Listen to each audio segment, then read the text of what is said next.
She rehashes the fact that Charlotte, Catherine, and Cordelia are all triplets, which we already knew. Seeing as how Charlotte was busy raising Alice and Catherine was busy being dead, that means that Knave is the son of Cordelia. He tells her that it was quite embarrassing for her to have so publicly denounced wonders, yet for her to have a son who was a wonder, he was sent away because of this. Hello and welcome to Quotation Points Video Snark. If you came here because you thought that this was an audiobook, please stick around and maybe learn some reading and listening comprehension skills. I read books, discuss what went wrong and how they can possibly be fixed. I'm continuing my read-through of The Looking Glass Illusion by Sara Ella. Not the first video, go check out the others, links are posted below. Chapter 13. Back over to Alice, she walks through the facility, what she describes as a giant ant enclosure. Knave makes an offhanded comment that everybody wishes that they had access to train here, but few people do. They get to a library and Alice is overcome with emotion thinking about her sister. She feels like this library is where all of the books banned in the normal world end up. She looks at some of the books and questions who some of the people are. Knave makes another offhanded comment about his aunt, and Alice suddenly remembers that he's Scarlett's nephew, and that brings into question if she could have entrusted Knave or not.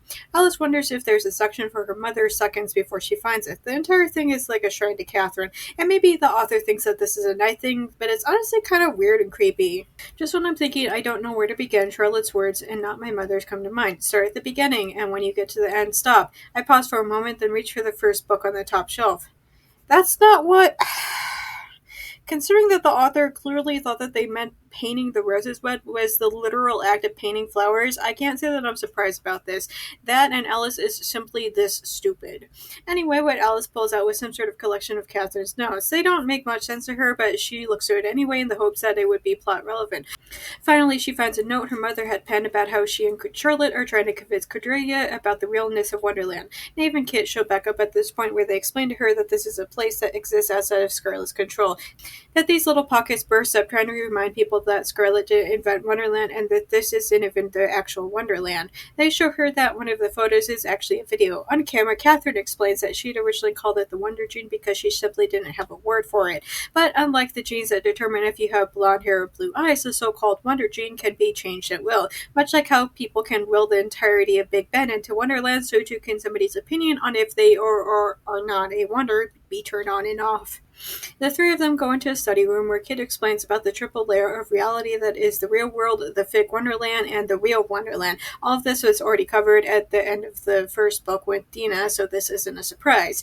They also explain that Scarlett uses the Wonder Vision in order to manipulate the participants of the trial, which again, I feel like this isn't new info, but Alice acts like this is somehow shocking to her. She raises a question on if only the participants of the trial are the only ones wearing the bangles, how is Scarlett conning and manipulating everybody else into following her? This question is never really answered, but I don't know why I'm surprised about any of this. This series is good at pointing out its own plot holes without actually addressing any of them.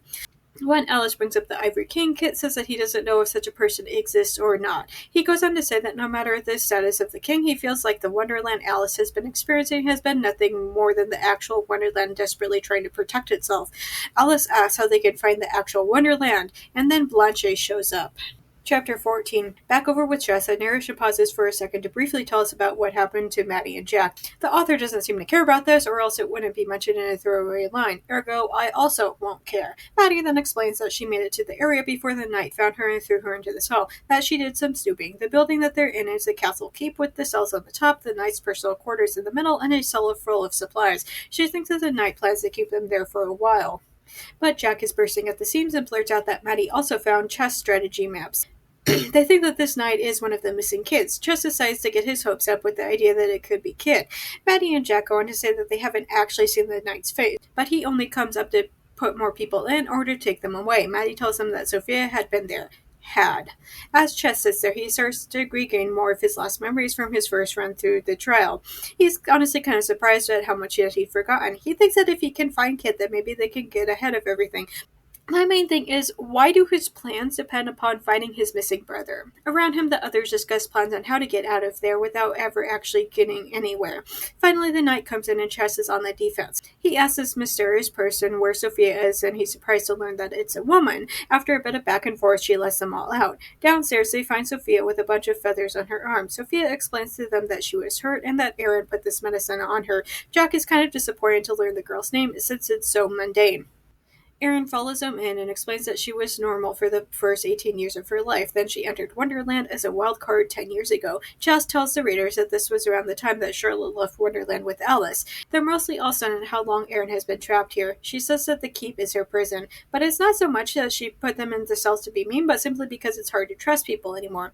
Erin gives Sophia something to drink, and everybody relaxes after Maddie inspects it. She also feeds them. As they eat, Chess thinks that they've now lost another day, that there's 5 more days before the portal closes. He isn't sure what'll happen after that point. He's also frustrated that while he has been remembering more and more of what happened to him during the trial last year, he still doesn't remember how it turned out, especially in regards to his brother. Chapter 15. Alice obviously demands to know why Blanche is there. She says that Charlotte has gone missing again. At this point, it's practically expected, so I don't know why anybody's surprised. Blanche then goes on to explain a little bit more about these mysterious clues to get into the real Wonderland Catherine left for Alice. Then, after an entire page of struggling through Blanche's almost indecipherable written French accent, she drops it and reintroduces herself as Rebecca White. That Blanche had been a cover she created in order to get close to Scarlet. She goes on to say that Knave is Alice's first cousin. She rehashes the fact that Charlotte, Catherine, and Cordelia are all triplets, which we already knew. Seeing as how Charlotte was busy raising Alice and Catherine was busy being dead, that means that Knave is the son of Cordelia. He tells her that it was quite embarrassing for her to have so publicly denounced Wonders, yet for her to have a son who was a wonder. He was sent away because of this.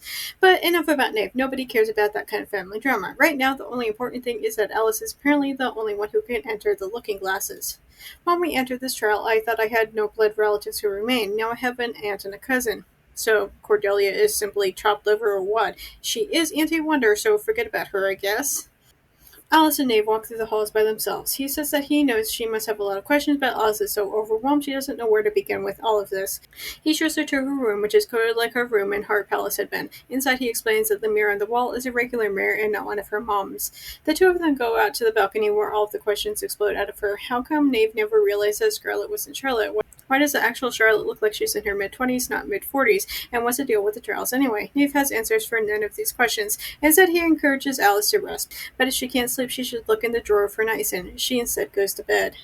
When she wakes up, she goes to the bathroom where she has a nervous breakdown. Mood. When that's over, she dresses and has some of the snacks provided in the room. Finally, she goes to look in the niacin drawer as instructed. She'd been expecting a book, but is surprised that it's a safe. One that fits the key that she's had this entire time. Inside the safe is what sounds suspiciously like an MP3 player, along with a note saying that this is the chronicles of Catherine's final days and of Charlotte's time as queen, as told by Charlotte. Chapter 16. Charlotte knew. She knew this entire time what happened to my mother, and she never breathed a word. This is where you're going to get hung up over all of the lies that Charlotte told you, and you're getting upset over that? Anyway, after throwing a fit over uncovering yet another lie from Charlotte, Alice starts to listen. It begins the year Charlotte took Alice to Normal London. In her audio diary, she explains that Wonderland keeps hiding more and more of itself simply out of self-preservation. Alice is confused by the way Charlotte describes Wonderland as if it's sentient or something. Dina stole the blueprints for the Wonder Vision, and Charlotte wonders if it's not to keep all of the Wonderlanders distracted from the truth. Meanwhile, Charlotte 100% knew that Dina was up to no good, even going so far as to say that she was poisoned by her, yet at the same time, she does nothing to try and stop any of this, to arrest Dina. I get that there's probably a lot that's missing here, but come on. So with the help of Lavender Hatter, Charlotte starts to drink a potion that'll make her look like a teenage girl. Nobody will suspect that she's changed her age. Then Charlotte speaks of the trial. This entire time, Alice had thought that the trials were something that Scarlet created in order to try and find her heir, but that obviously isn't true. Instead, Wonderland itself created the trials in order to try and protect itself. The narration never says this much, but I get the impression that Catherine isn't actually dead, but that she disappeared in the trial trying to return to the actual Wonderland. After this point, Alice leaves the recording and leaves her room since it's now morning.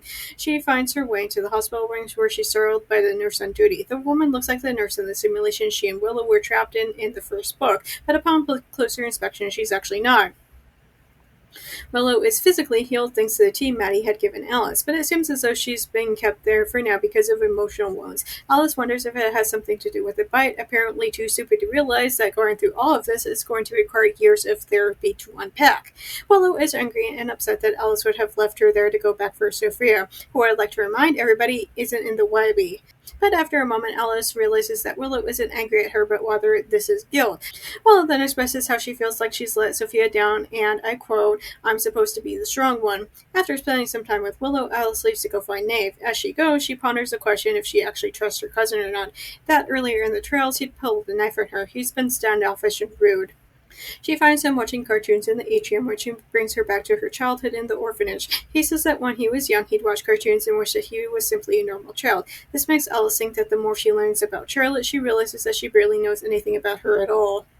Thanks for listening to my Book Snark on YouTube. New videos are up every Monday, but stick around because I sometimes drop random videos on other days too. Just as a reminder, even if you can't financially support me, there are other ways to help me out. The first is watching this video as well as all my other videos. It's also important to like and subscribe. Finally, you can share this video with all of your friends so that they can help as well. If you're already caught up with all of my videos, you can go to Tumblr for my main book snarks, always free and updated every morning. Newly added to Patreon is to become a member without paying. You'll get access to the same thing as Tumblr, but on Patreon. Supporters can have access to so many more book snarks starting at $1 a month. Also new is a 1-week free Patreon trial, so be sure to check that out. Special thanks to Dawn, Phoebe, and Nikki for supporting me on Patreon already. If you want to hear your name in my video next week, either support me on Patreon or make a one-time donation. Do you like my snark so much that you want me to snark your writing? I do that too. For just $6 per chapter, I will tell you how awful that your writing is. But not to worry if you feel like you couldn't take the criticism. I also offer regular book editing as well, just $10 per chapter. You can contact me on any of my social media platforms if you have further questions. If you want to read some of the things that I've written, you can purchase my works on Amazon. I have a slew of spicy short stories and 2 full-length novels. I also frequently run flash tales on my stories, so if you don't follow me on any social media, you might want to do so just so you can know when I might be offering things for free. Links for everything will be posted below. See you next week, guys!